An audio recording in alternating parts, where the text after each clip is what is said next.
the cereal kids are crazy for. Cthulhu. Start your morning madness with a bowl of morning happiness. Cthulhu sale is ongoing now. You will take part. Save up to 33% off gem bundles. You will take part. Crazy crispity. Crazy crunchity. Crazy crunch. Select chests up to 50% off. You will take part. Boosters, avatars, wards, and more up to 50% off. You will take part. Party up with up to 3 times favor. Worshippers and XP. You will take part. This is your duty.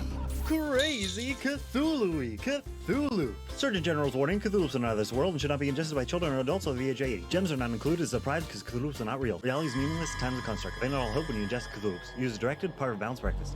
For the crispity, crunchity, crazy crunch, get cuckoo with Cthulhu. You will take part. Of a balanced breakfast. Can we take a commercial break?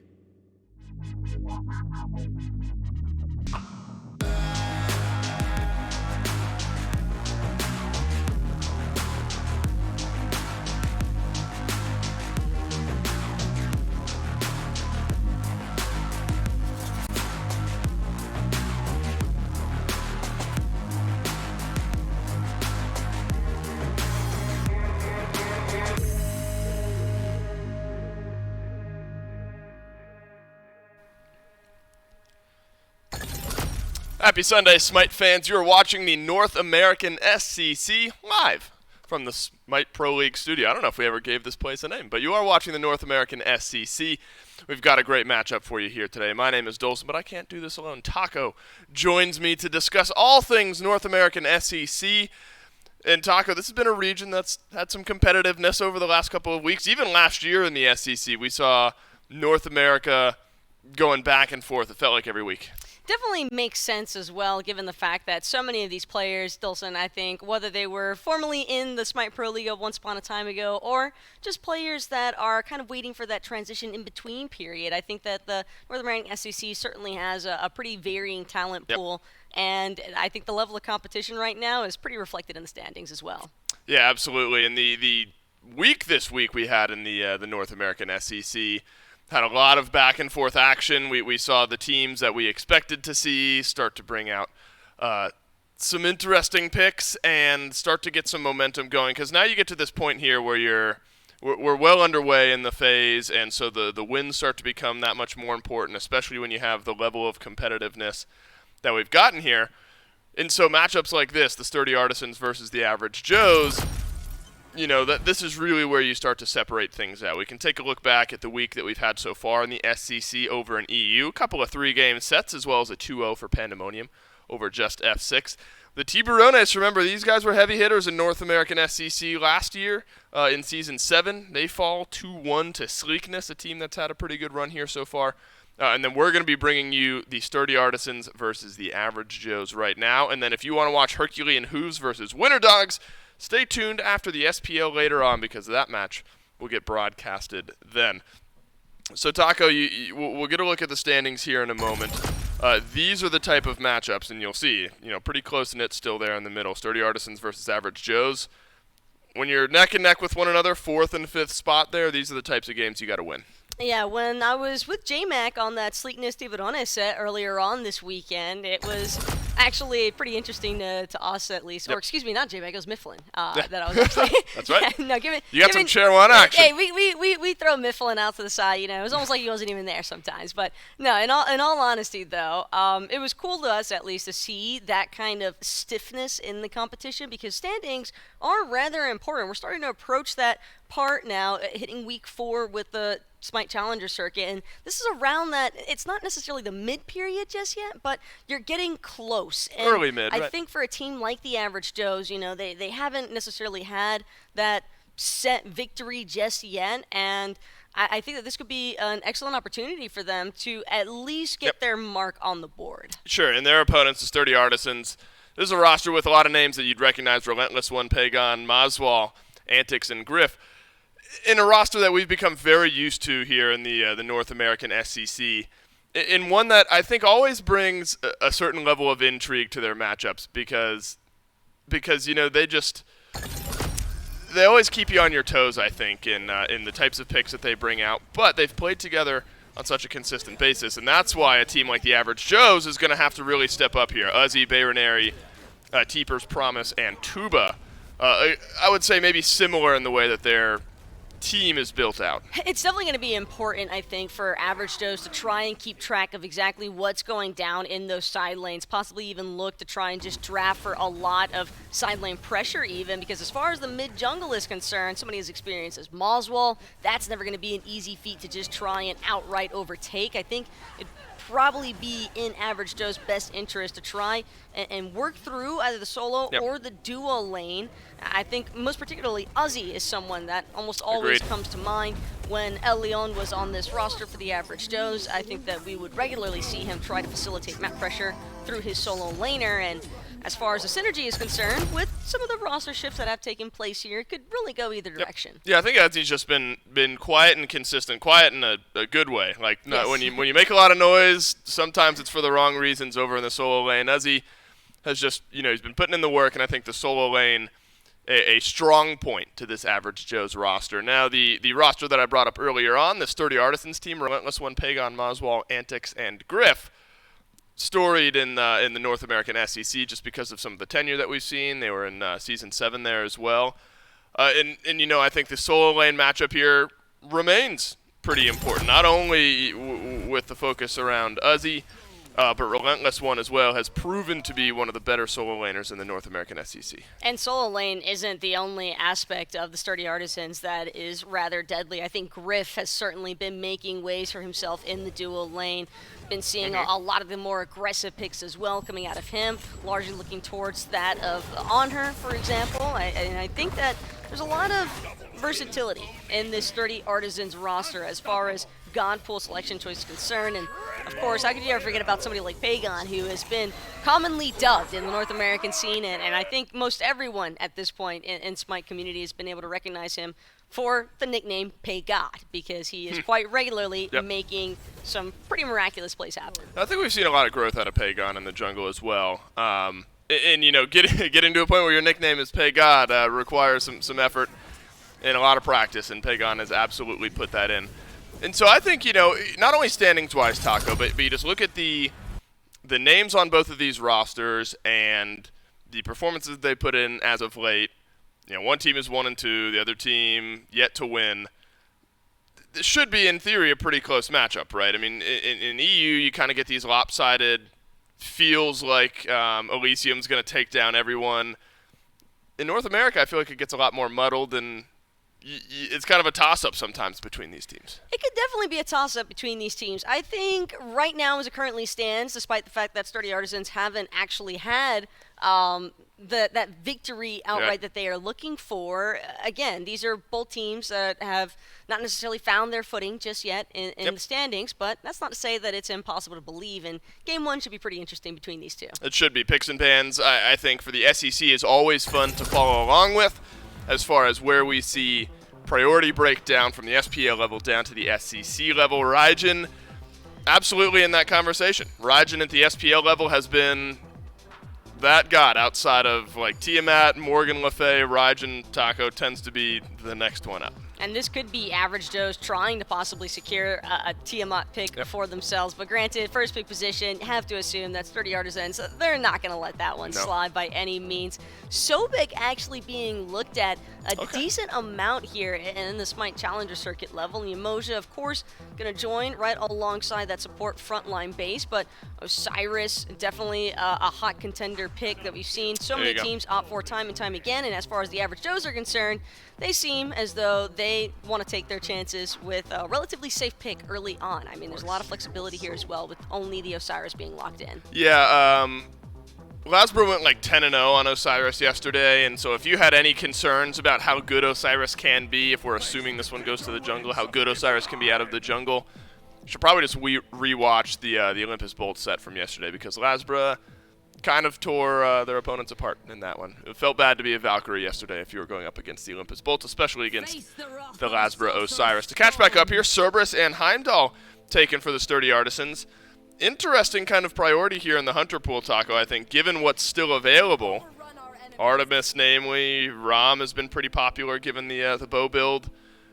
Heimdall, though, is first priority here for the Sturdy Artisans. I think what made Sturdy Artisans want this Heim so much more than just about anything else, well, it seems as though they're trying to solidify their backline in general for the time being, Dolson, with that Hell following suit. But the interesting thing about Heim is I think he's probably one of the better hunters that has counter-initiation measures for the likes of an Osiris, even the Terra. Bifrost, I think, not really something that gets interrupted by anything other than that tether stun. So as long as the Heim's able to mine their space, I think that the ultimate on top of the Bifrost should be more than enough for that self-survivability aspect. And then when you have a Cerberus, when you have a Hell, multiple cleanse options and just multiple, I think, peel options really is the primary thing that I'm looking towards. And I think Heim's going to be able to deal some serious damage here. And that Mulan, looking like a rather interesting pick. Wonder if that is intended for the solo lane or possibly jungle. Yeah, I mean, it's one pick so far here in the North American SCC. 0 wins so far in the North American SCC. Yeah, it's the type of pick where you see early on, feels comfortable in that lane, good damage, some sustain built into the kit. And there were some changes around Mulan, but I think at the highest level, a lot of the issue became when you're rotating through those abilities, namely your ultimate, you're rooting yourself in place a good bit of the time, so it's sometimes easy to counter out a lot of what Mulan is doing. With Kali locked in, though, I think that takes Mulan out of the jungle, likely over in the solo lane, which means Serb, Heimdall, duo lane. Kali, though, I don't know where we ended up falling on Kali, because we saw it picked a handful of times. It didn't do well a handful of times, but it feels like we still continue to see it. Kali definitely has a lot of early to mid-game threat that I think is sometimes slept on, but with the rise of Mannequin Scepter especially, I think that there is definitely some argument to be had for Kali's potential impact throughout a match. And I think most importantly of all, when I see Kali with this Mulan and Cerberus, plus the Hell, she has a lot of tools surrounding her to really let her kind of flourish in that backline dive. It's going to be difficult to kill this Hell by the time the late game rolls around. Game number 1 between the Sturdy Artisans and the Average Joes. Kicking off right now. 2 teams in the North American SCC doing their best to climb their way up the standings against opponents that are pretty closely knit. As we get into game here, we'll get a look at Teepers in the mid lane on the Morgan Le Fay. This is not a matchup, Taco, that we get to see all that often. At the SPL level, at least, Hell is normally over in the solo lane, but with some flexibility depending on who the mid laner is in that specific game. But Morgan Le Fay and Hell should be fun to watch.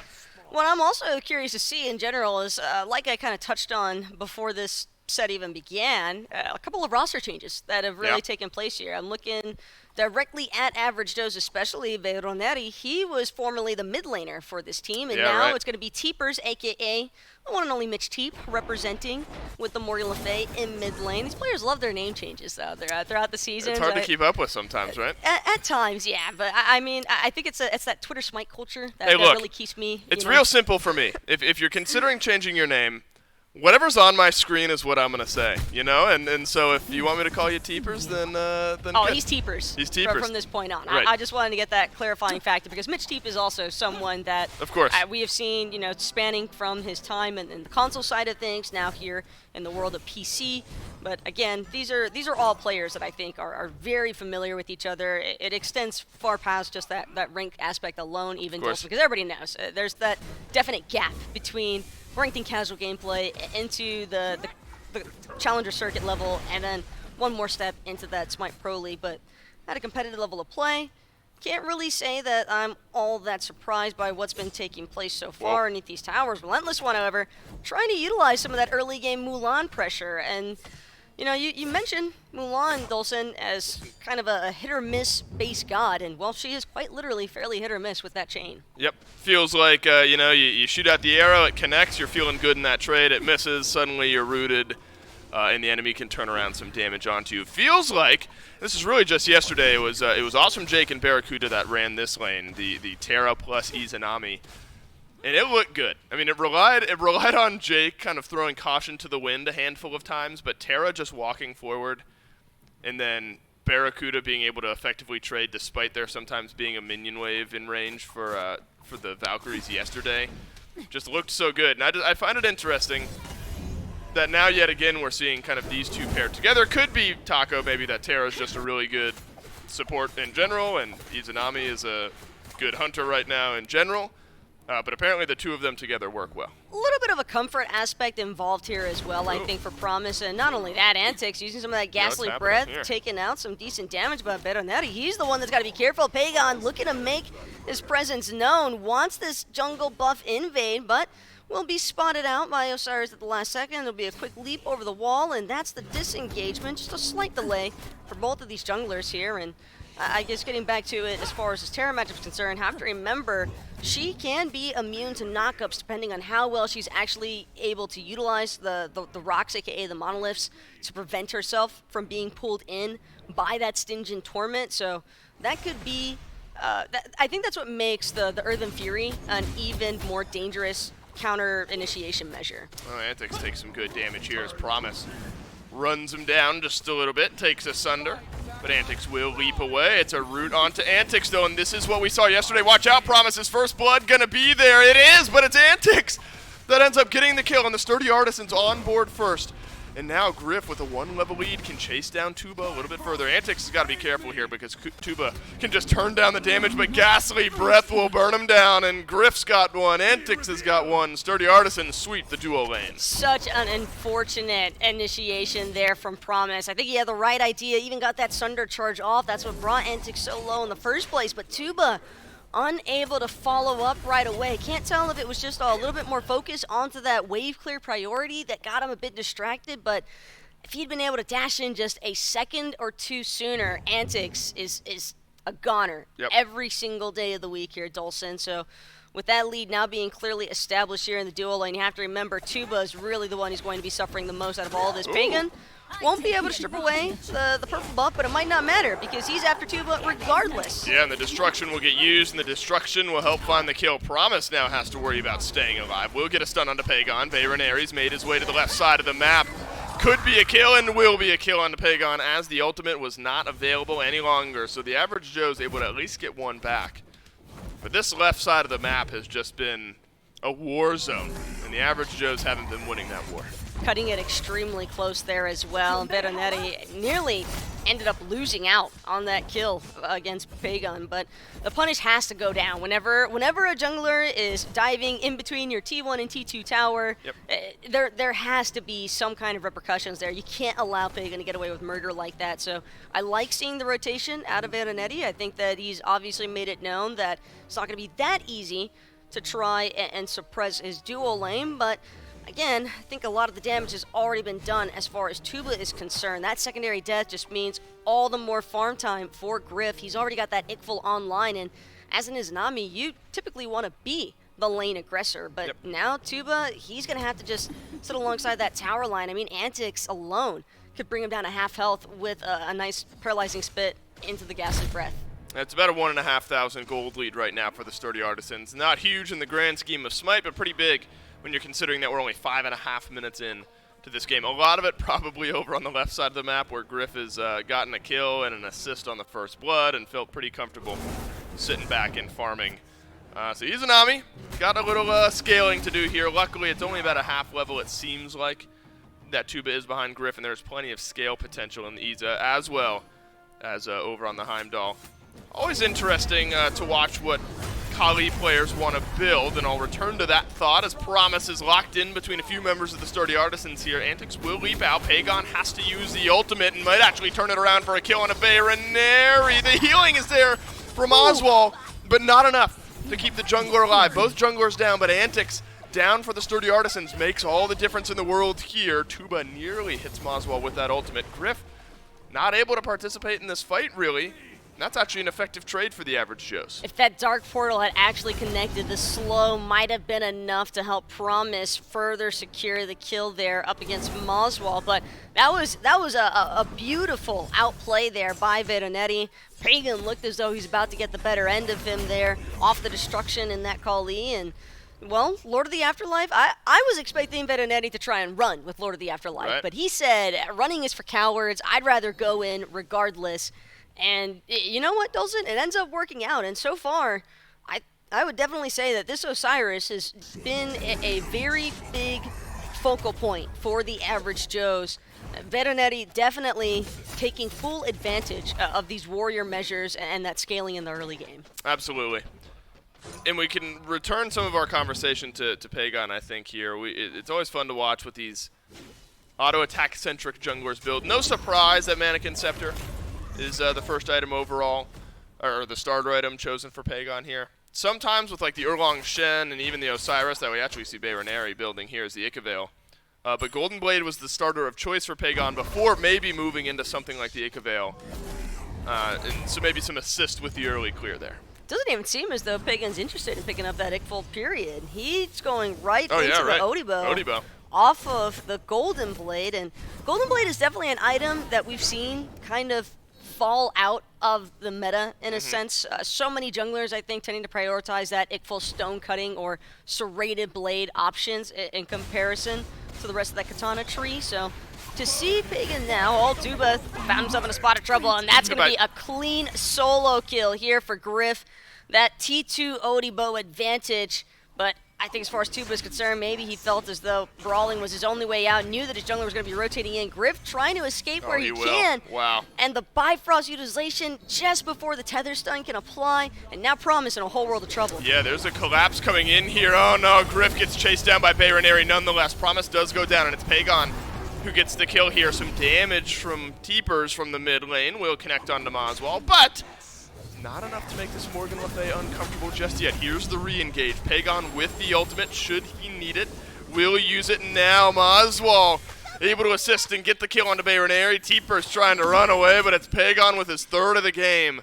And these carries for the Sturdy Artisans that you think might need more time to scale up into this game, Taco, all have a pretty hefty lead here 9 minutes in. When you've got a pocket hell right behind you, and that pocket hell is Moswell of all people, Dolson. Yep. The world is basically your oyster, and Pagan, he is doing whatever he wants to, recognizing that Antics and Moswell are right behind him. But this hell burst damage is already extremely problematic, and now we're going to be looked at by Sturdy Artisans and likely taken out, because don't really see where the point of contest could really come from. Tuba, after having been soloed there by Griff in the dual lane, is now once more just really deep into the hole here, Dolson. It seems as though he's trying to opt in for an Aussie in that second pick position. The concern, though, is that Aussie being 25-50 gold, relatively expensive in comparison to the likes of an Odibo, and yes, while it might give Tuba a little bit more opportunity to play around some of the objectives, for example, that Gold Fury once it spawns, my concern is when you're already about 1,000 gold underneath your opposition, it's not going to get any better opting for some of these more expensive items. I can understand it, and I've definitely been there before myself, but this is going to be a tough dual lane phase now for Tuba, because there are so many different avenues of approach here for the Sturdy Artisans. Pagan has so much dive potential, same thing for the Cerberus, and Moswell, of course, just doing everything in his power to boost his team and kind of just keep them stimmed with movement speed as well. And here's the real difference in the dual lane, Taco. It's that Griff bought the tier 1 bow before the starter item, so the starter item's in the second slot. And I think that's really the synergy that Griff's got here, is just the difference in choice. You know he's always done that, by the way. I can't believe it. That's so aesthetics, whatever, you get what I'm trying to say, displeasing to the eye. See, I think that's his trademark, though, because this also is something that I think stretches from back in those console days, where there was a time period where some of them were even tossing into the third slot. Promise is going to get some damage onto Moswell. Will Hell sustain up enough? Not for long enough. Teepers able to pick up the kill onto the Sturdy Artisans mid laner. Antics has to leap away here, but uh-oh, it's Pagon with a double stun. In goes the Kali, and destruction rings on out. A killing spree for the chainsaw jungler of the Sturdy Artisans. Promise could make things interesting, but Pagon got what he came for. Fourth kill on the board, and able to trade out effectively with Bayroneri. Jungle for mid. Sturdy Artisans get the last of the kills. So unfortunate there for Bayroneri as well, because he was nearly out. It was almost a clean pick opportunity on the Moswell, but just a couple of his in-hands bought enough time for Moswell for the rotations to come through. And now Uzzy trying to get aggressive with Relentless one underneath the tower, knows that Pagan doesn't have that Destruction ultimate available, so he's going to throw a quick swipe out Pagan's way, just to remind him who's really daddy of the solo lane for the time being. But this Mulan pick, not having the most fun in the world. Same thing for Tuba now. My goodness, Griff just walks down Tuba. This lane is over for Tuba. If you step too far up, Griff is going to make you pay. Feels that way for Teepers as well. That was a lot of damage all at once. And this is where these types of games can really get out of hand. North America loves to play quick. And with that, it almost feels like you're flipping a coin in the early game. We're going to run it down and hope that we're the team that comes out ahead because we run it down hard. And now we're 4,000 gold or so behind the Sturdy Artisans. And the jump party is probably the only deep breath that the average Joes are going to get here because the Sturdy Artisans are far ahead. Well, Promise, he might have had his jump party interrupted by Pagan there in the mid lane. He's going to run away. Moswell starting to get some poke off onto Veronetti. This could be a Lord of the Afterlife defensively. Instead, Veron going to hold on to that ultimate for the time being. However, with all that poke damage having been established, now Sturdy Artisans turn their heads towards this Gold Fury. And honestly, Dolson, this could look to go completely uncontested here. I don't even know if Tuba's recognizing the fact that this is going down. Tuba can't contest his own wave when Griff is around, much less the Gold Fury when the entirety of the Sturdy Artisans save the solo laners on this side of the map. Looks like Griff considering a Titan's Bane pretty early on in the build here. Could be an interesting build path if that's what ends up getting locked in for Griff. But he's had no problem boxing out with Tuba over here on the left. Actually, Executioner for Tuba there. So we thought it might be an Aussie, but the Exie is the choice instead. Well, Executioner makes sense here because I think Tuba realizing, hey, as far as survivability is concerned, if they really want to kill me, I'm dead. So may as well try to get off as much damage as possible for the time being. Uzi, on the other hand, he's going to get dove completely by Pagan. Yeah, Uzi's the only one who's been able to survive this Kali onslaught and will be able to do so longer, but the average Joes had to send 4 to deal with Pagan. A little, overexcited maybe is Pagan there. Yeah, it's a heat check. Look, it's going to take a lot to kill off this Cthulhu anyway. Unfortunate that it took 4 members of the average Joes to get you down, though. That is going to clean up things, maybe make the Pyromancer interesting. Antics jumps in, but the Pyro not low enough to be stolen away. Relentless One is half HP over to the right here, so this Mulan not necessarily in a comfortable spot. The average Joes take down the Pyromancer, but Antics pulls Bayronary right back towards Relentless One, who uses the ultimate in the ranged engage enough to have Relentless One get a kill on board. Now Promise doing his best to chase down the frontliner, but Teepers might have the last bit of damage, the knock-up plus damage enough. And the Morgan Le Fay answers back. But now Moswell has entered the battlegrounds, and Teepers, he's on his last life here. He's trying to get away while he can for the time being, but a nice blink in from Antics going to confirm the kill. Meanwhile, Moswell on the back end could be under some heavy fire here.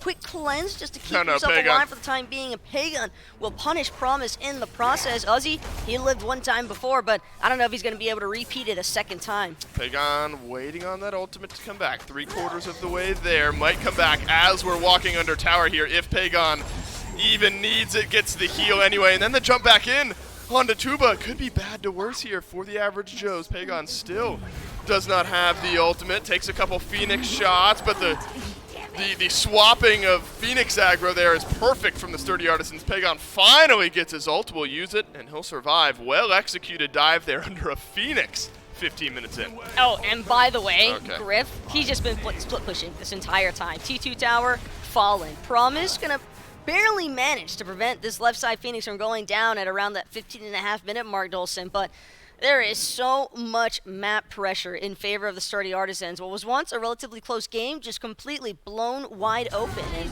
I think a lot of that just credited to the fact that Sturdy Artisans, once they hit the gas pedal, they have not let off. This has been a crazy ride so far with the Artisans, and they're just not giving the average Joes any time to breathe. Moswell even going to kill Teepers, much like everybody else, underneath his own tower. No, and the Sturdy Artisans still have room to scale. So this is only benefiting them. You know, there's no world where the average Joes are catching up right now. There's still room to reach level 20, to get full build. Hell, Moswell's got 3 items. Griff has got 3 items. It is a Titan's Bane, by the way, so this Heimdall is going to be hurting plenty.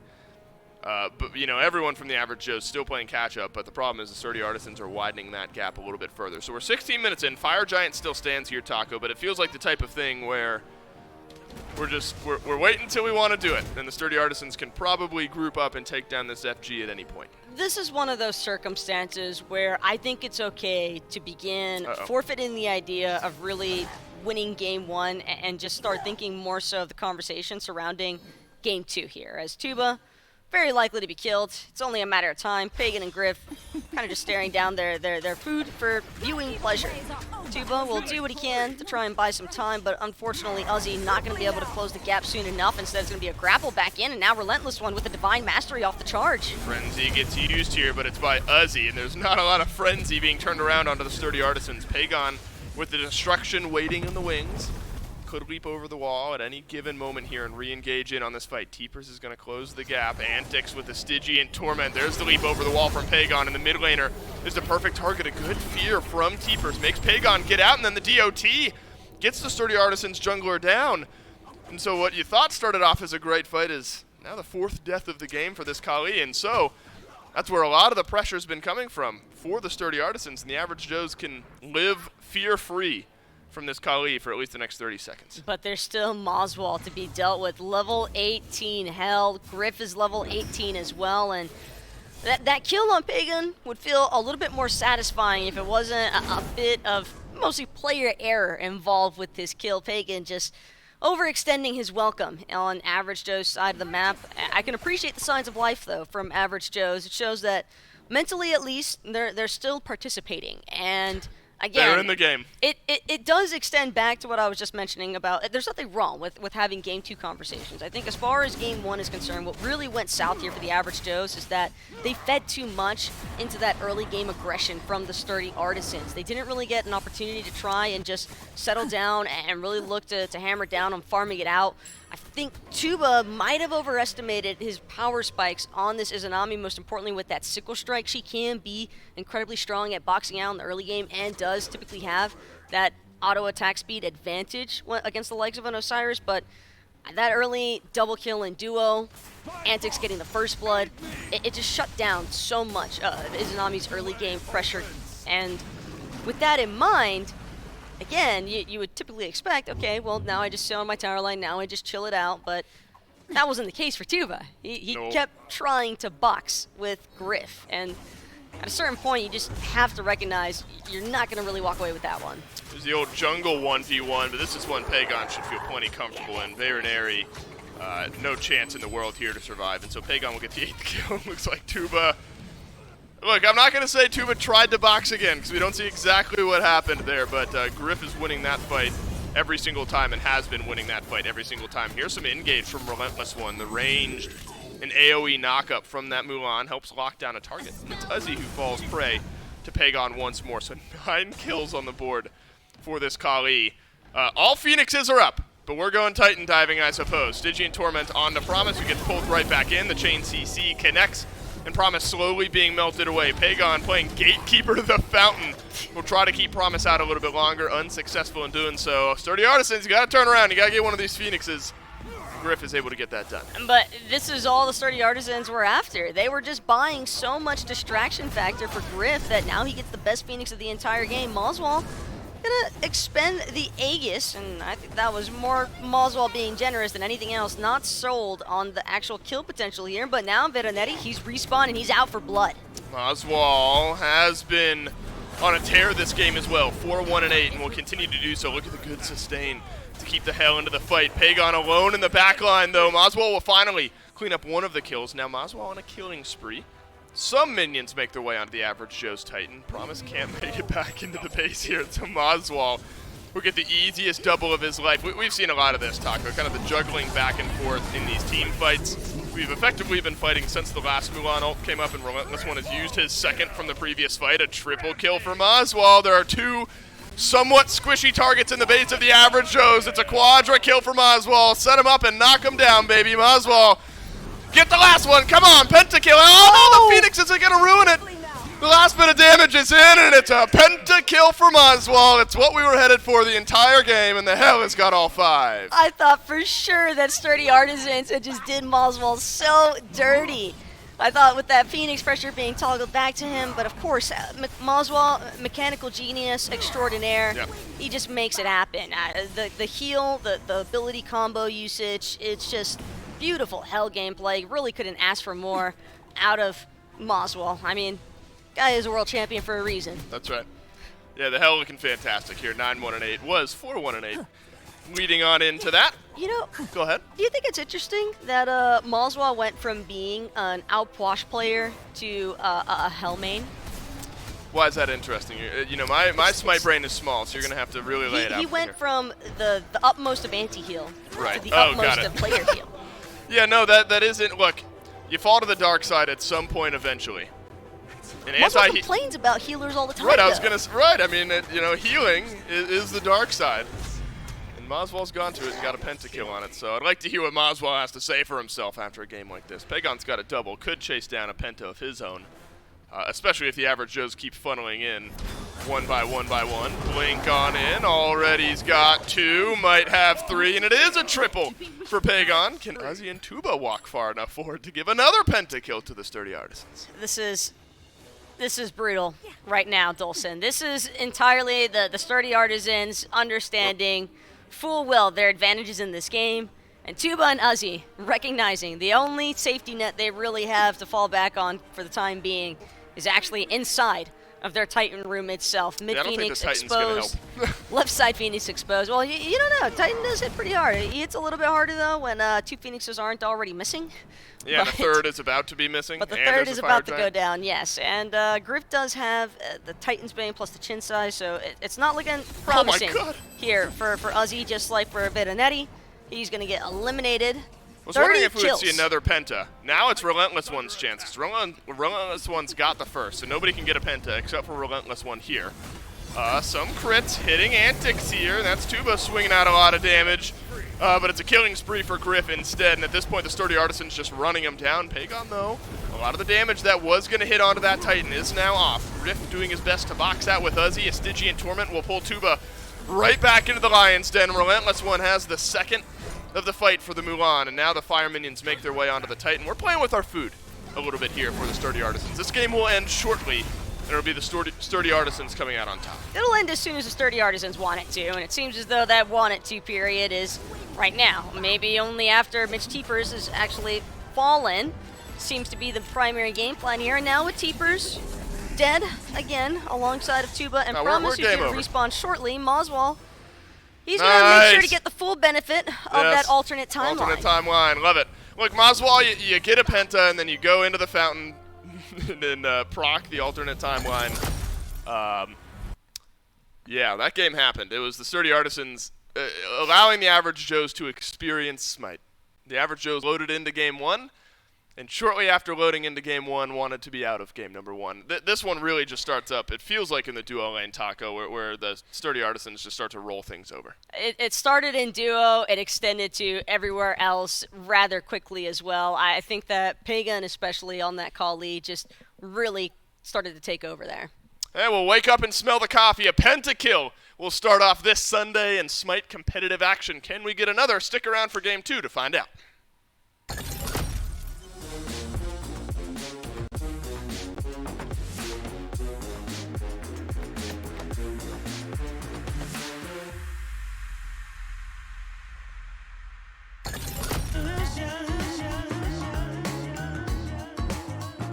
My domain of love and war, tribes taking stance in mass confusion.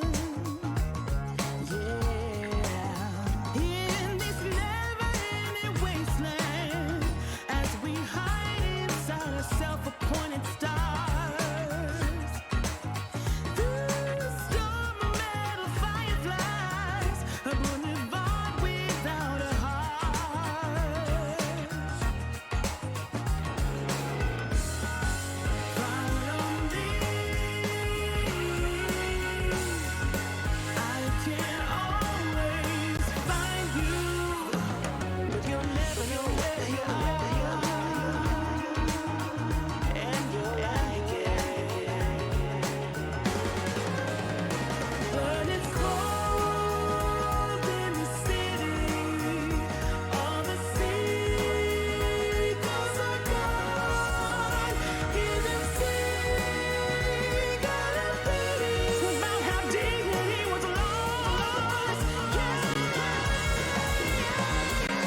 hopefully the average Joes were able to take a deep breath, get their feet underneath themselves after a game number 1 win by the Sturdy Artisans, because it was not particularly close. I mean, this game goes just over 20 minutes.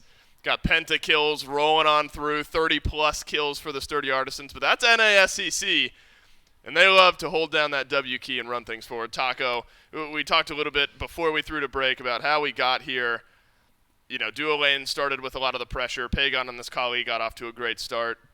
Moswell was never really checked, and this game kind of spiraled out of control. It really was just that rapid deterioration, though, from that mid-jungle and solo.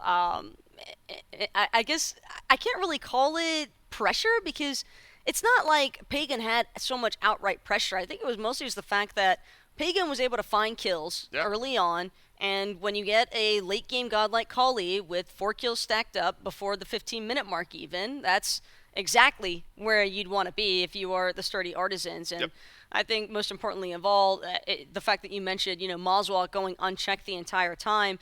Veronetti definitely tried his best, I would say, to intervene there, but over time it just became too much to deal with because there just wasn't enough in the duo side pressure to really compensate for all of what was taking place in mid and jungle and solo, because Ozzy did have a slight advantage over Relentless One, I would say, for the beginning of that game. It was just when Pagan, Moswell, and Antics kind of just took over that core 3v3 fight in the mid. Well, this is the pentakill from Oswald. You run down the first, Promise, desperately hoping or wishing they could get back into base, but not able to do so. And Moswell plays this actually so well. I mean, there's so much pressure still coming in from Ozzy in the front of this fight. Chooses the moment to strike, and it's right here at the end, Taco, after the quad comes out here in just a second onto Bayroneri. And then it's right here where Moswell re-gets Phoenix aggro at one point, and I'm for sure he's going to die. But no, he's able to turn it around and get the kill. Yeah, you know healers don't actually die there. What I'm curious One more shot. I'd really like to see Moswell's player healing on top of Moswell's damage output, because I have a very strong feeling that there might be a couple of similarities between the two where there honestly probably 8,000. shouldn't be. 17,000 damage mitigated, 8,000 healing, and 24,700 in the actual DPS department. I mean, is it unfair to say that's like 30, you add 8,000 to the 24,000, like 32,000 affected damage almost that game. You did 24,000 and you took away 8,000. Like, that's kind of how I look at that. Maybe that's like too linear, but that's a lot. That's a whole lot from this hell. And I think that shows there is a world for hell in the mid lane, not only hell out of the solo lane.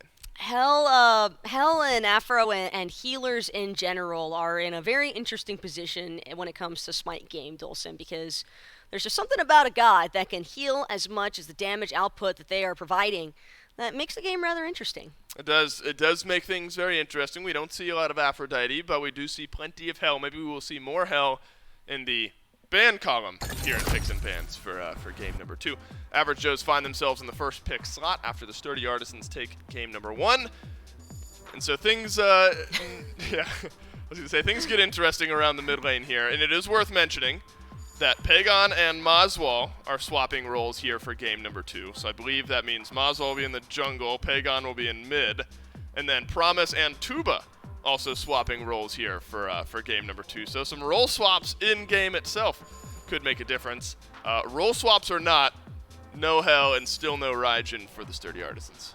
I think as far as Pagan and Moswell are concerned, it was just, we saw what Pagan was capable of, and I think it's only fair that now Pagan gets to play his main role, which is in the mid lane, believe it or not. Pagan is primarily a mid lane centric player, and I do believe that is his preferred role of choice, but the same is said for Moswell. Moswell, on the other hand, I think is another relatively flexible player, though. He does dabble from time to time in the world of jungle. Curious to see if his signature Loki will come out. Moswell got the mid penta in game 1. Yeah, you kind of have to let Pagan's Pagan just get saying, it. now it's my turn, right? They're just swapping roles, and so Pagan, back to the standard role, says, I want to try to get a mid penta. This is interesting here, Taco. Chrono Soul has been like the pick in the magical ADC conversation. We haven't seen a whole lot of anything else except for maybe Emilito on the Valkyries picked Kronos a little bit at the beginning of Season 8, maybe over in Phase 1.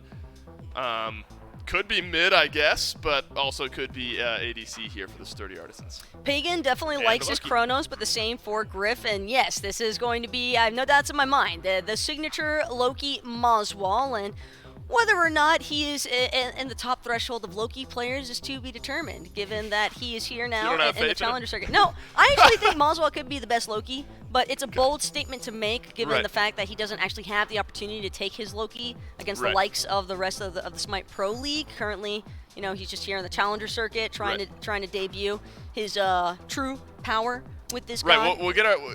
And actually, I got it wrong. I was thinking Pagan was going to get a mid penta this game. It's now Moswall's turn to get a jungle penta. No. No, it's not how it's happening. Pagan has to get a penta now. Got it. That's really the only, like, he has to get a penta now because he's playing mid lane here for Sturdy Artisans.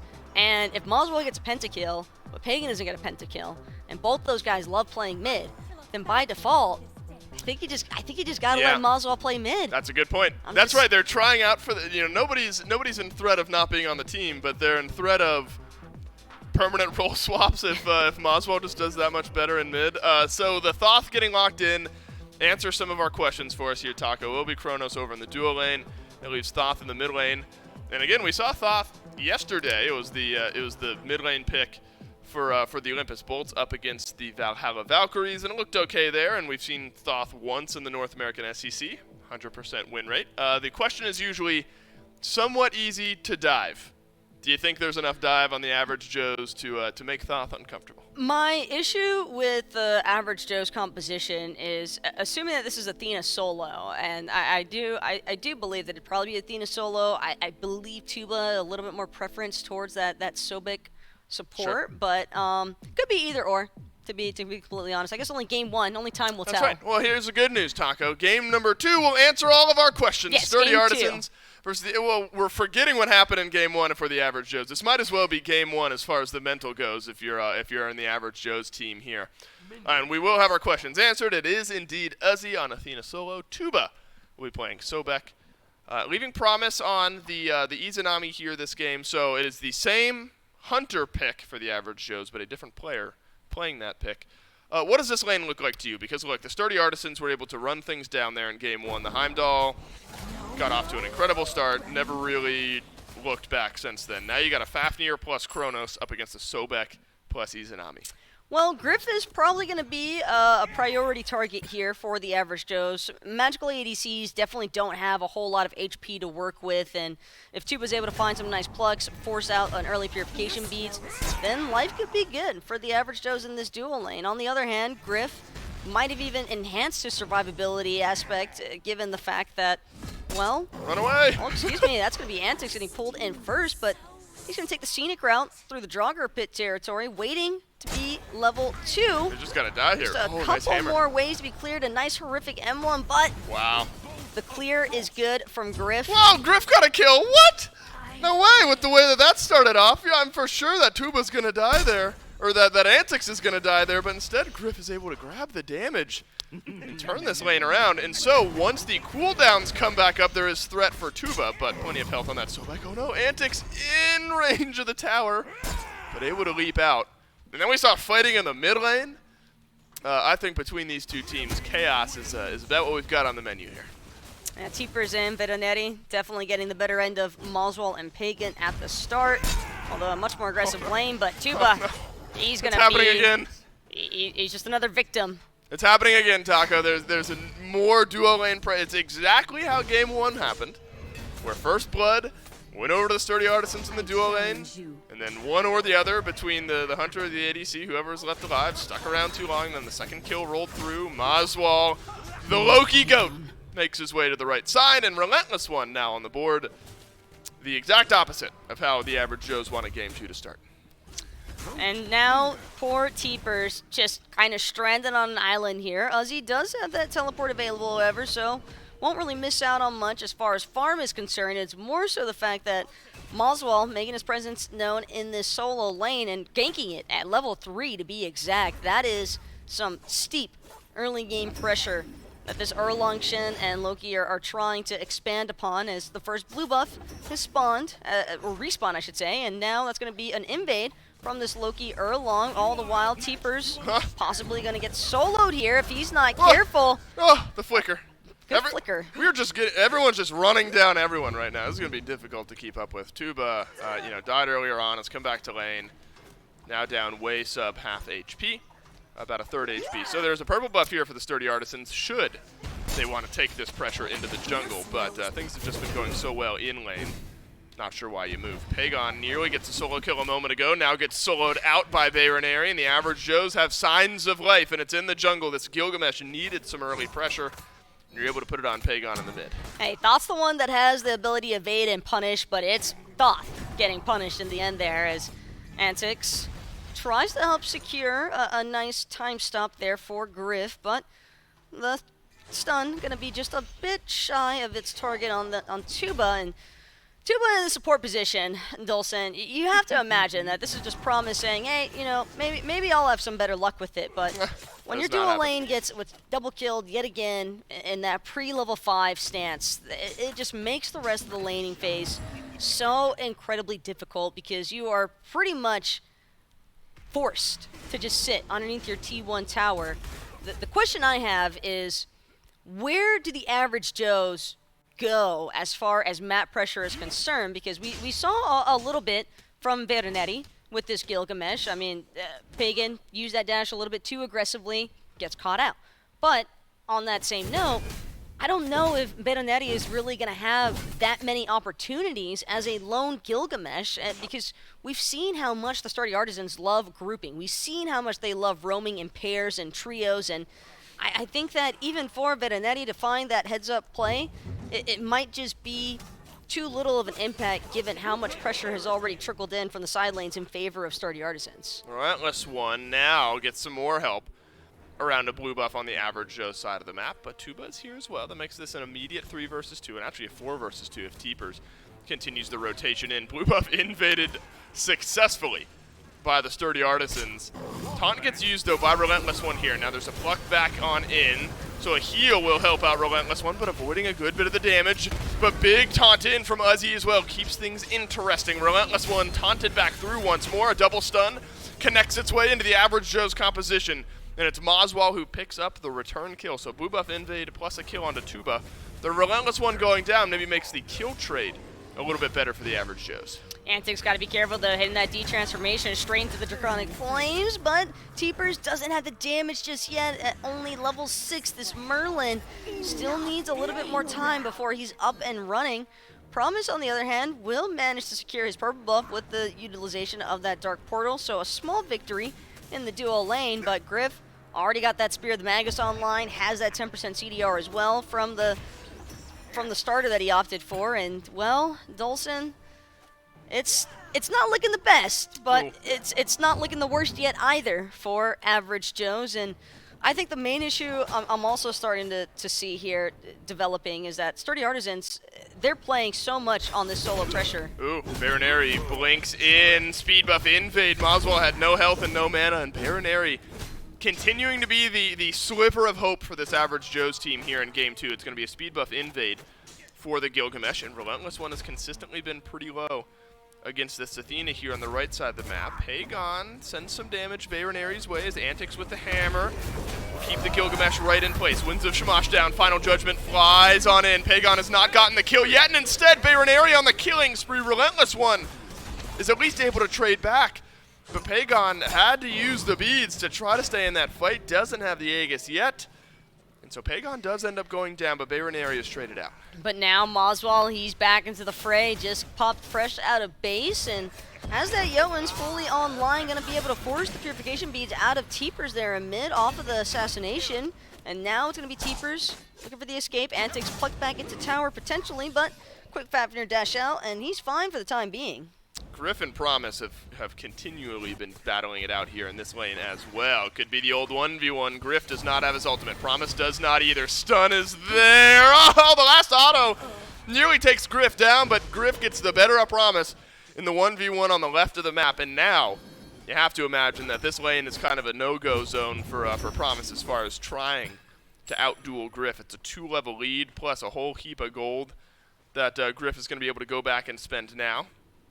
Emerald Mail, actually, for Griff here, Taco. So somewhat defensive on the choice coming out of base. Griff just recognizing the fact. Whew, nice dodge there from Teepers off the flicker yet again to get away from that Thoth ultimate. But, yeah, I think that the physical defense here that Griff is trying to prioritize is just, well, it might not even be intended for physical defense purely. It could just be Griff looking for a little bit more tankiness because he wants to try and just out-sustain in this dual lane. I mean, you've already got the 2-level lead.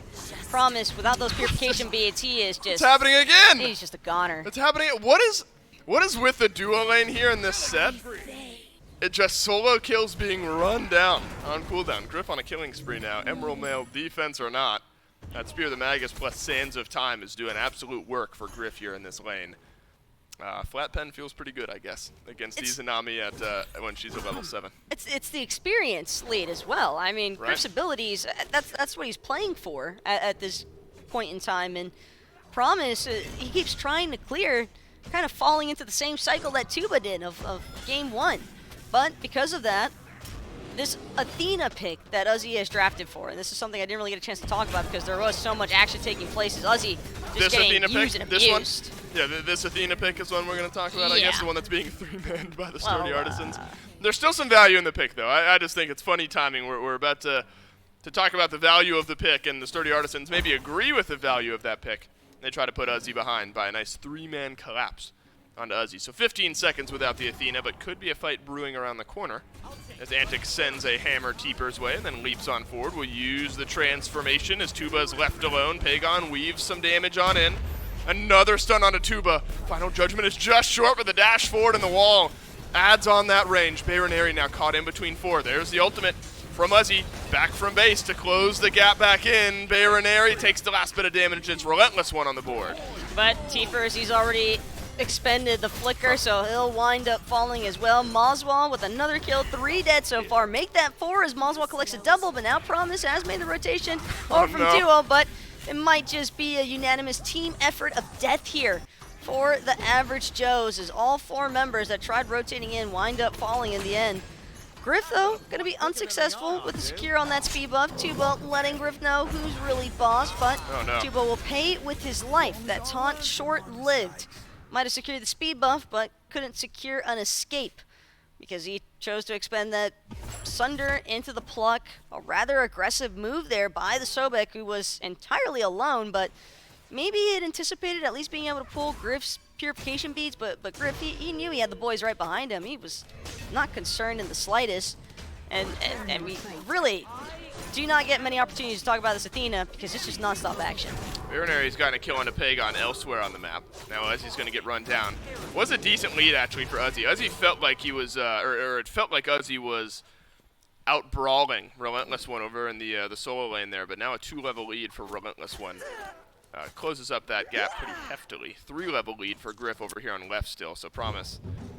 Got to be careful at every state of the lane here. You overextend once, and Griff is going to be able to run you down. And peep that shield of regrowth there for I'm Griff. peeping it. That's why I mentioned the whole peeping might it. not be a defensive option, could be for something else, and the something else being the prioritization of that movement speed. So Griff, he's going to be zooming anytime he opts for that first quadrant off that Chronos second ability, and that's going to be hard for an Izanami to try and land those autos on, and just for the front line in general of Average Joes to deal with it. And again, the Athena, like, you want Athena solo so that you can have global impact on the map, but when your dual lane gets torn apart, when your mid lane is unable to really establish outright pressure, and then you get collapsed non-stop in solo, you don't really get the benefits of the Athena. Relentless One pops the ultimate here as Bayronari makes it a 2v1, but Moswell is in to even up the odds here. Uzi will ult back to his jungler. Pagon, Final Judgment, yes please. Plenty of damage from the mid. And it's a 2-for-none swing. I don't even know if it's a swing at this point. A 2-for-none continuation for the Sturdy Artisans. At least in game 1 when we got to this point, we figured the Average Joes could start to consider game 2.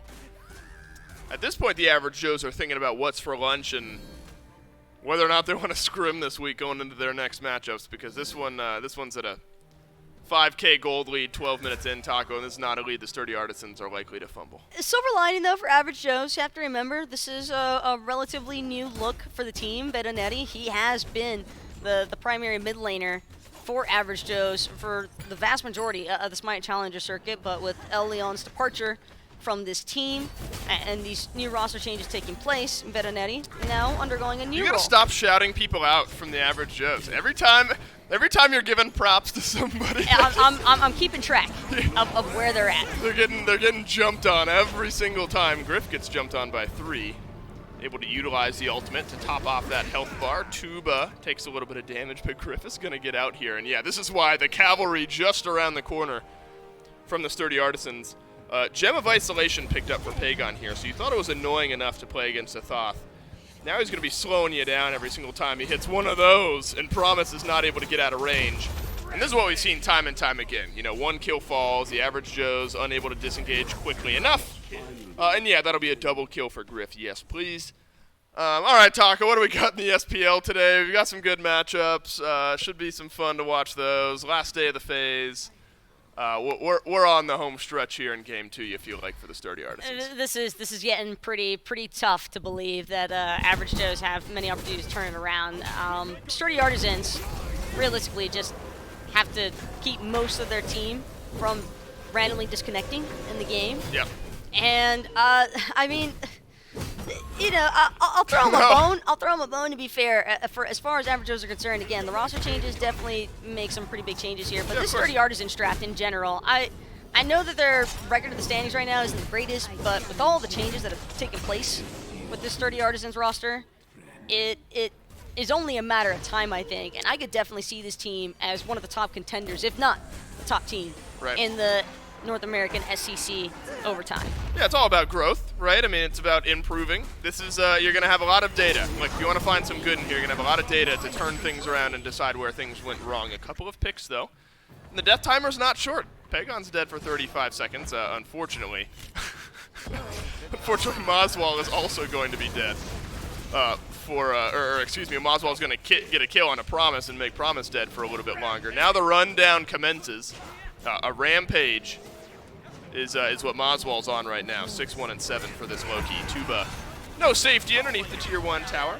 And I'm seeing what you're talking about here, Taco. A triple kill for Moswall. Oh, come on.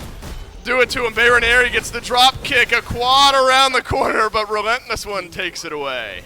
And the problem as well for Average Joe's currently is that if one of them dies, anybody else who's in the direct vicinity is likely going to be falling immediately after as well, because that's exactly what the Sturdy Artisans have drafted for. They have drafted purely for full run-down potential. They have so much dive, so much collabs. Ozzy, I mean, this is just all in good fun at this point. Taco, are you a fan of auto attack or mage-based? Like, you talk about magical ADCs. If you're playing this Chronos right now, are you building it like Griff, where you get a little bit more mage-centric? Maybe it would have helped him if he had some rings in that build. Or are you on the ring tree? I think it just depends on what you're up against, and for this Like, what do you think's more composition, fun to play? Definitely more mage style. Yeah, Definitely mage style. I think so too. I think, like, if I'm playing Soul, I want to be able to just detonate somebody with one swing of my ultimate. Pagon unable to connect with a through final judgment. I was nearly gonna say through space and time because they kind of remind me of one another, but it's the through final judgment from Pagon that's not able to connect here. Uzzy's been getting back from base using the Athena ult, I think more times than we've seen it, just to rotate into a fight here this game. We're full on assault mode here in the mid lane. I don't know if any of these teams have fully been able to go back and just reset. It's been one kill after another, and then the people who are respawning come back into this lane, and then they die. I mean, this is a circus to say the least. But all of the kills is continuing to come up Sturdy Artisans outside of a pick or two. Very reminiscent of a one-sided rank game. Uh-oh. That's really what it's starting to kind of embody at this point, Dolson, because objectives, Sturdy Artisans, they're still collecting their just desserts after the fact from time to time, but they do seem to be a little bit more focused on just trying to see how many kills they can collect in a 20-minute span, and right now, the count sitting at 30. The first gold fairy of the game still hasn't been established, neither has Fire Giant, but think it'll be a matter of time because Sturdy Artisans, they're starting to approach those power spikes. In fact, they've already hit those power spikes, I would even say. But their carry's definitely online enough that I think it's more than feasible to imagine that a pre-20-minute FG could be the next call to action. Over under 45 kills for the Sturdy Artisans at the end of this game. So that's 3 more complete team sweeps of the average. It's only if Joes. the game goes long enough. Yeah, I guess that's what you're betting on here. Is Yes. Do you think the game goes long enough that the Sturdy Artisans are able to kill off the average Joes effectively 3 full times? There's a good chance that Sturdy Artisans choose not to end. Yeah. And See, I don't know where I bet on that. Does Does 10 make it more, say 40 kills for the Sturdy Artisans? So 2 more, that's still difficult, I think. 40 Because is they're definitely certainly up there. capable, right? It's I all feel about like it's gonna time be and close to like choice. 37. Right. It's gonna All right. end at like 39. Right. But Yeah, 45 I think is a stretch. Although if stuff like this keeps happening, where you're just kind of chasing down an individual kill. I mean, at this point, we've finally taken a deep breath from the mid lane. So I'm feeling less confident, just given the pacing of the game over the last minute or two, that the Sturdy Artisans get to 45 by the end of the game. But man, Griff is just not taking a whole lot of damage here, is he? And he's putting a lot back into Promise. Oh no, Pagon is here. This is a 2v1. All right, so 31, likely to become 32 here, as the stun onto Bayronary will make it happen, and 33 on the other side of the map. So now I'm suddenly getting nervous that we are going to approach that 45 mark. Because Taco, this is going to be that first sweep minus Teepers. And so the Sturdy Artisans, this is going to be the big indicator. What can you get off this? Looks like a tier 2 in right, maybe a tier 1 in left. please go clear at Moswell. No, the answer is no. I mean, I'm pretty sure the creep wave's gonna get it done regardless, but for good measure, they could have just taken that T2 tower for free, and this is And that's why I think 45 is very feasible, right? Very feasible Yeah, 'cause from what we just witnessed. Unless the surrender vote happens, and in which case I would it should happen, right, at this point? potentially. I mean, I don't think any player likes to outright No. admit to F6 defeats. Most players at the competitive level are going to try and at least maintain some form of composure that doesn't result in Right. F6ing. But Here's the good news. this is definitely. I mean, The good news is they don't have to admit it because it's just happening, right? I mean, the Sturdy Artisans are just winning, and the average Joes have been leaning on Bayronary, it feels like, for a lot of the pushback. Bayronary has 9 affected kills out of the 12. Unfortunately, that largely has been putting Bayronary into bad spots. On Antics at level 14, just 1 level behind the enemy jungler. Uses a coerce on himself, was going to hope to chase down Bayronary, but there's the leap away. All right, so tier 2 in right still is there, but tier 2 in left has been taken down, so there's an exposed Phoenix on that side of the map. I'm just waiting for the FG to go down here, Taco, and I think the average Joes are as well. that's going to be an assassination. We're going to hit straight onto 45, Teepers. easy 45 now. We've We've gotten, what, 2 towers since I asked that question? T2 tower in right still hasn't gone down. T2 tower in left did go down, however, for dual lane. Tuba will also go down in the mid lane. Now Promise looking to join the graveyard as well. As Sturdy Artisans just continue to non-stop Yeah, this is barrage 45 easily. into the average Joes. I don't know why I ever second guessed it, because the Sturdy Artisans will full sweep the average Joes at least once more. I should have waited just a moment to ask that question, because it's after the kills, what are we getting? Now we are starting to push down some towers. We were having some fun in the mid lane just a moment ago. But, you know, if we had, like, really pushed down towers and FG and stuff like that after the first few kills, you know, 40, 45 is sounding a little bit more difficult. But when we're doing this, just waiting for the enemy to respawn on cooldown, yeah, 45 is going to become a lot more realistic, as 41 gets reached by Moswell here. You know, Taco, at this point, I don't know if you even need FG. You probably are strong enough at this point in the game to waltz on into the average Joe space. Yeah, when you have 5 level leads for all of your carries in comparison to the enemy team carries, that's rough enough as is, and that's not even factoring in the itemization and the gold advantages. Pagan could be caught out here, though. A lot being used currently to try and bring down this Thoth once and for all. But that's going to be Bayronary with another kill, his 6th of the game, as he now has that 6-9 and 4 slash line. But Antics, he's still trying to get the job done in mid here with Griff. Bayronary is the lone one to fall now for the average Joes, but he'll be joined by the rest of his team. 45. 43 is reached.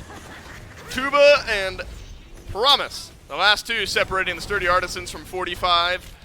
a question that not moments ago we were agonizing over. Could the Sturdy Artisans get there? And that's just on us, Taco, for forever second-guessing the ability of the Sturdy Artisans to push us to 45 kills. Let's go ahead and grab the FG here, and we can go into the Average Joe's base and let them rest after a couple knockdown, drag-out games. This game has definitely been long past that point of discussion where, as a commentator, Oh yeah, personally, I would definitely prefer if teams with these kinds of advantages just end the game. Yeah, look, we're betting on how many kills they're going to get, right? We're no longer saying, here's how the Average Joes can get back into this game. We're saying, can the Sturdy Artisans de-aside the Average Joes 3 more times before the game is over? I think 50 is reasonable, maybe 55. And now we're wondering if we get to 55, we've moved the needle. 50 is going to get hit, because that's just one more clean team Where's kill here. Mifflin at? We can get him to make a bet real quick. Yeah, but that's a safe bet for Miff. 50 is a safe bet. 55, I don't know. Because I think the Sturdy Artisans have got, they've kind of regrouped. We finally gotten the Fire Giant. Effectively, all of the Phoenixes are open. And so now you're going to see the push into the Average Joe's base. So I think 50 is realistic. Oh, no. We'll see, though. Griff is going to get this kill onto Promise somewhat quickly. We'll wait for the Aegis to time out. Antics will make things interesting. Uh-oh. Okay, so Promise leaves. Baronary doesn't. And it's kind of this this juggling of fighting that's just happened the entire game. And Antics will get the kill there. Actually might have delayed out his death enough that the tower might have gotten credit for the kill, although everyone close enough by, I don't know if that would have ended up being the case. Uzi's going to ult onto Tuba here, head on back to the fountain. And so the minions will finally reach the mid-wave Phoenix here, the mid-lane Phoenix. And so it appears that a Phoenix is soon to fall here for the Sturdy Artisans. Pagan could be in a tough spot here, though. Was taking that Phoenix aggro for tossing out that invading punish, but yeah, you have to remember the Sturdy Artisans are all just a little bit too far ahead of the competition right now, and Tuba very likely to join his team. A late deicide, but a deicide nonetheless if he goes down. Well, there it is. Baronary was 0 seconds away from respawning, so it was almost the non-deicide. Well, we're at 50. We are at 50. So now I think 55 is realistic. 55 is pretty realistic here now. 60. They're gonna wait for those 60 respawns. becomes the new question mark. They're gonna get the respawns right. We're gonna kill everyone off one more time, just to ice the cake. Unless they sit in the fountain, though, I'm not putting the Sturdy Artisans past a full-on fountain dive here. 51 gets hit by Griff here. 52 gets hit by Relentless One. We're chasing down 55, baby. Don't get out of there, Teepers. Stay in the fray. Fountain gets reached. That means enough healing is there, but yeah, we expect this from the Sturdy Artisans. We're not hitting the Titan until we're able to get a few more kills. So 55 is the metric. Can you kill off these 3 before the game ends? Griff gets plucked back through, but immediately turns around the damage on a Teepers. 53 is now hit. 2 more kills away from 55. 55 is taunted on through. 54 gets hit. I feel like an auctioneer at this point. I don't know how they talk that fast. 55, 56. Yeah, dude, 56, 57, 58, 59, 60, 54 is hit. Now Uzi gets taken out for 55. 55 is the one. Titan being looked at here. Do I hear 56? Promise out from the fountain. 56 just around the corner. Into the fountain goes Promise. Sending out some damage here on the D side of the Sturdy Artisans. 55 is where we're at. Do I hear 56? 56 is hit. 57. Do I hear 57? Baronary drop kicks one into the fountain. 56 still on the board. 57, please. Somebody give me 57. I can't do this much longer. Just kill the freaking Titan, Sturdy Artisans. Please, 26 minutes in, the Sturdy Artisans take game 2. 57. There's your 57, Dave. Just for you. What a treat. That was difficult. What a treat. That was difficult, That and was I wasn't big. saying a whole lot of anything. I was just saying the numbers on the screen. Yeah, we kept things interesting there for about the first 15 minutes of the game. If we want to reroute ourselves in some seriousness here, Taco, the Sturdy Artisans are a very good team. And it takes a very good team to make a game look like that. Yes, I know that a lot of people are probably just going to be roasting Average Joes. I'd have to imagine so. But realistically speaking, I think that the vast majority of people, if they had to face this Sturdy Artisans roster, would have ended up in a very similar fashion. Yeah, this was a Sturdy Artisans team. This is a nasty team. Playing with a lot of confidence today. And we of course joke around when games get as out of control as that one was. but at its core is a very, very good North American SCC team in the Sturdy Artisans who take this set 2-0. I'm going to take a break and consider maybe jumping to become an auctioneer, and after the break, we'll break down game number 2.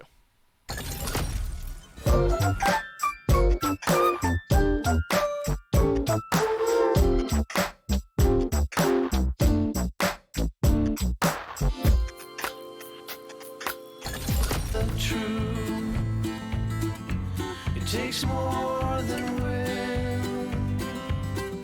Among the things I like to do, craving is one for two, and the light of the day that passes on will somehow be gone.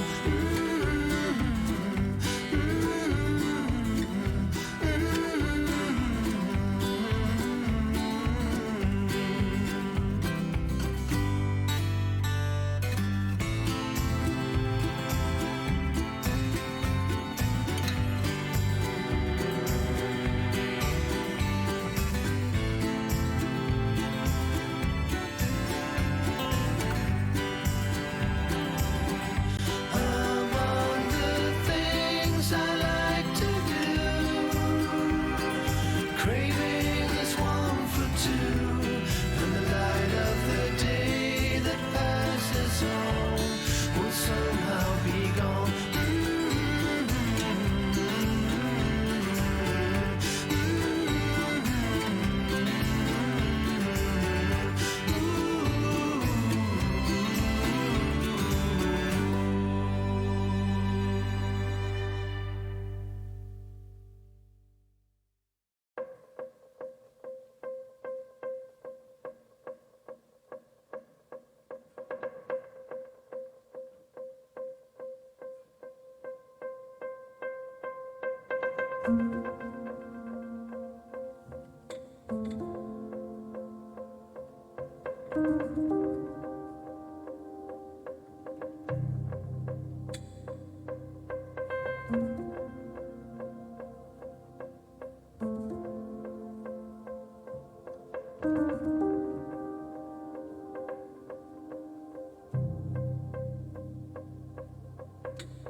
The cereal kids are crazy for. Cthulhu's. Start your morning madness with a bowl of morning happiness. Cthulhu sale is ongoing now. You will take part. Save up to 33% off gem bundles. You will take part. Crazy crispity, crazy crunchity, crazy crunch. Select chests up to 50% off. You will take part. Boosters, avatars, wards, and more up to 50% off. You will take part. Party up with up to 3 times favor. Worshippers and XP. You will take part. This is your duty. Crazy Cthulhu-y. Cthulhu. Surgeon General's warning, Cthulhu's are not of this world and should not be ingested by children or adults over the age of 80. Gems are not included as a prize because Cthulhu's are not real. Reality is meaningless, time is a construct. They not all hope when you ingest Cthulhu's. Use as directed, part of balanced breakfast. For the crispity, crunchity, crazy crunch, get cuckoo with Cthulhu. You will take part. Of a balanced breakfast. Can we take a commercial? Welcome back to the North American SCC, a set in which the Sturdy Artisans comfortably took it 2-0.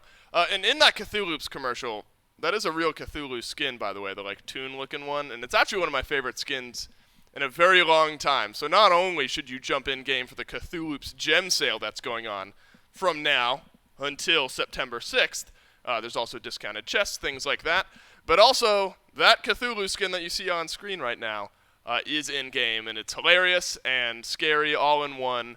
And then reality is meaningless times a construct, all that sort of fun stuff. Now we can try to break down what happened here in this set. The Sturdy Artisans taking this one 2-0 over the Average Joes.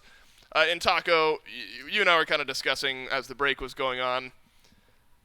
At the end of the day, in a set like this, one team was just playing better, and that's when you get a game that just kind of goes completely out of control. I really don't even think it has anything to do with the drafts at this point. I think that it is purely just the simple fact that this Sturdy Artisans roster, new look, and definitely one that, again, I feel could most certainly find themselves climbing the standings in a relatively fast fashion. A lot of the teams in the North American Challenger Circuit probably have Sturdy Artisans on their radar now. If that opening message was not enough to put in the thought that, hey, this team could very well wind up being first, second, if not, even more somewhere higher. I don't know, because like as far as the Smite Pro League is concerned, I definitely say the Sturdy Artisans roster got a lot of candidates so far. But it's just one of those instances where both these games, Game 1 and Game 2 here, it started off in duo.